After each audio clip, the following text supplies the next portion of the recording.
میں کچھ دن پہلے ایک جگہ تعزیت اور ڈرتا ڈرتا گیا تعزیت کرنے. پرانے جاننے والے تھے, دوستوں کا رشتہ تھا, تو میں ایک ہی بیٹا تھا, تو وہ مجھے پتا چلا کہ ٹرین ایکسیڈنٹ میں انتقال کر گیا. تو میں ڈرتے ڈرتے گیا کیونکہ معاملہ مشکوک تھا. اور جب میں تعزیت کے لیے اندر پہنچا تو ہمارے جو انکل تھے, جن کا میرے دوست تھے, وہ ان کے کچھ عزیز کہنے لگا کہ حضرت جی آپ کے ساتھ والے باہر جا سکتے ہیں؟ تو میں نے کہا چلے جاتے ہیں. میں دوستوں کو گاڑی میں بھیج دیا, اور جب میں نے اس سے بات چیت کی, کہنے لگا میرا بیٹا ایکسیڈنٹ تو میں نے بنایا ہے, وہ تو خودکشی کر کے مرا ہے. شادی کے 11 سال بعد خدا نے ایک بیٹا دیا تھا, اور مجھ سے غلطی یہ ہوئی, میں نے کہا میرے بیٹے کو تکلیف کوئی نہ آئے. اس کے منہ سے جو نکلا میں نے اسے دیا, جو اس نے مانگا میں نے دیا. کہتا ہے جو شخص 16,000 مہینے کا کمائے اور بیٹے کو 40,000 کا موبائل خرید کے دے, کہتا ہے میں نے ہر سہولت اسے دی. پھر ایک امیر کی لڑکی سے یونیورسٹی میں پڑھتے ہوئے اس کا تعلق بنا. بچی کے میسج بھی میں نے اپنے موبائل, اس بچے کے موبائل میں دیکھے, اور اس لڑکے نے جو میسج سینڈ کیے وہ بھی میں نے دیکھے.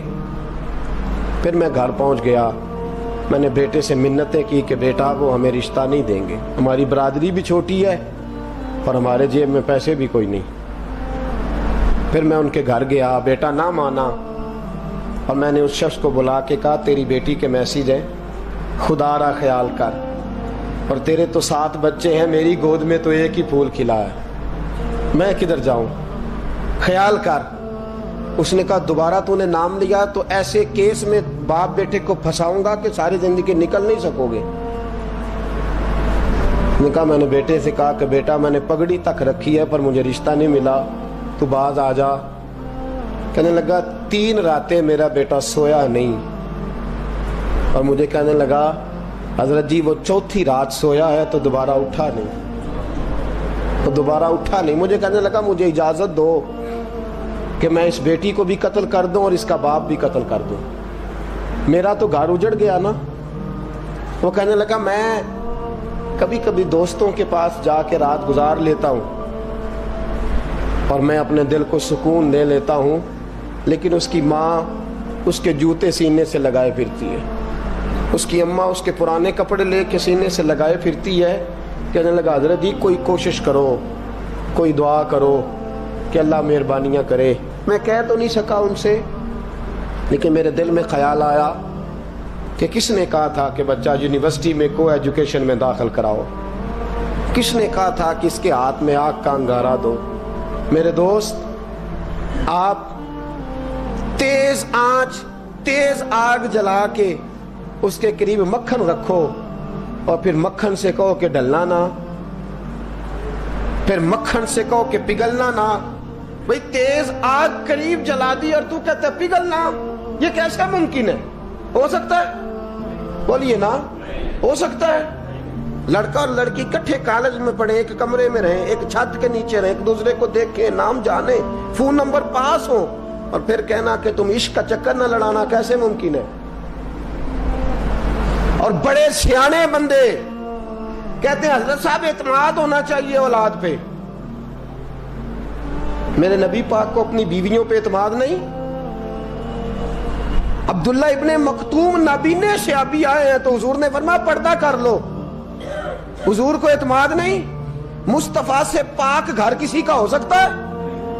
فرمایا پردہ کر لو, نقاب ڈالو. سونے وہ تو نابینا ہے, فرمایا تمہیں تو نظر آتا ہے نا, ڈالو نقاب. یہ اعتماد ہونا چاہیے.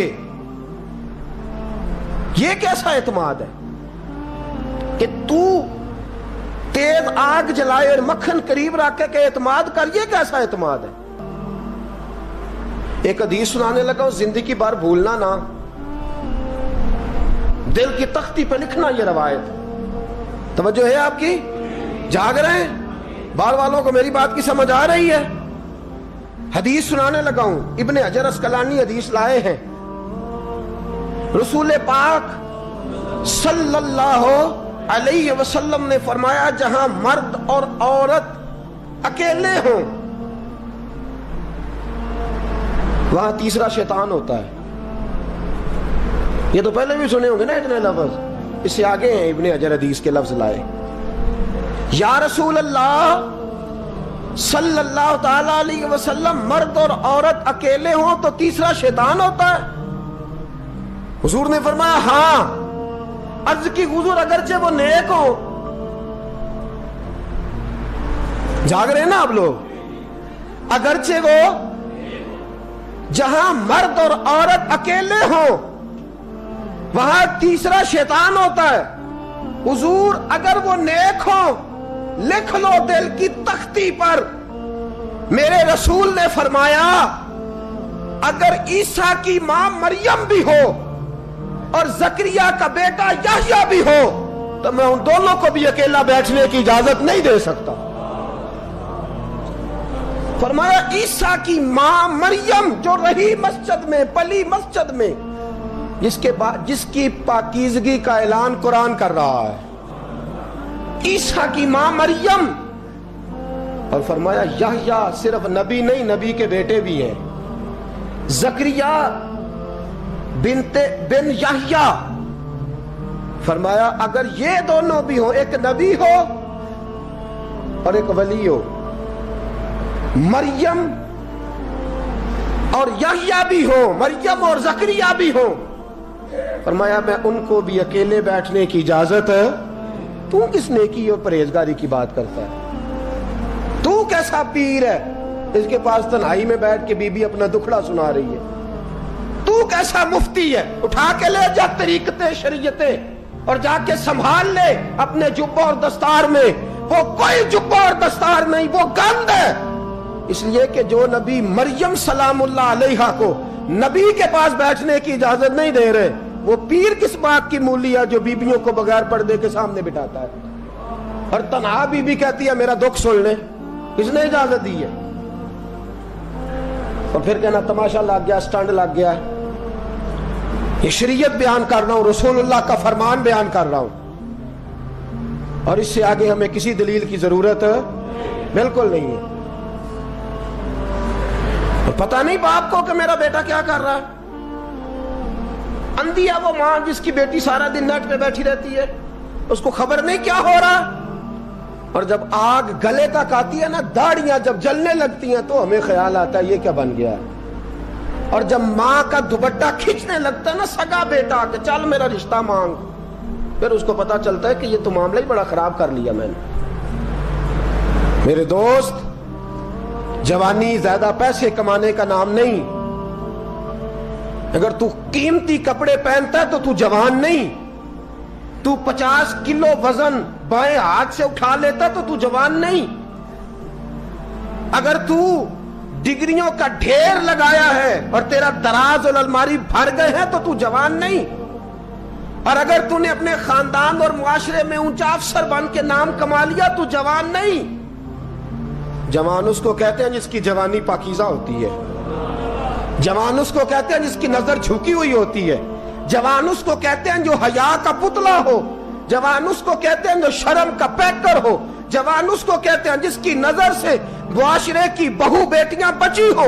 جوان وہ ہوتا ہے، جوان بھی ہو پاکیزہ بھی ہو. جوان وہ ہوتا ہے کہ میرے رسول پاک نے فرمایا صبح قیامت اللہ عرش کے سیدھے جانب جوان کھڑا کرے گا. 30 سال کا جوان، چڑھتی جوانی، خوبصورت آنکھیں، روشن چہرہ، اس کا وجود طاقت والا. نبی آگے بڑھ کے پوچھیں گے یا اللہ یہ کون ہے جو تیرے دائیں جانب کھڑا ہے؟ اللہ فرمائے گا یہ وہ جوان ہے کہ خوبصورت عورت نے اسے کہا تھا میرے ساتھ منہ کالا کر لے، پر اس نے نظر جھکا کے کہا تھا انی اخاف اللہ. نہ بھائی میں تو اپنے اللہ سے ڈرتا ہوں. فرمایا یہ پاک جوانی والا ہے، یہ حاجی نہیں، نمازی نہیں، یہ ولی نہیں، یہ صوفی نہیں، یہ وہ نہیں جو غوث زماں ہو، قطب دورہ ہو، پیر طریقت نہیں، مفتی وقت نہیں. یہ خالی جوان ہے پر پاک جوانی لے کے آیا ہے. یہ خالی جوان ہے پر پاکیزہ جوانی لے کے آیا.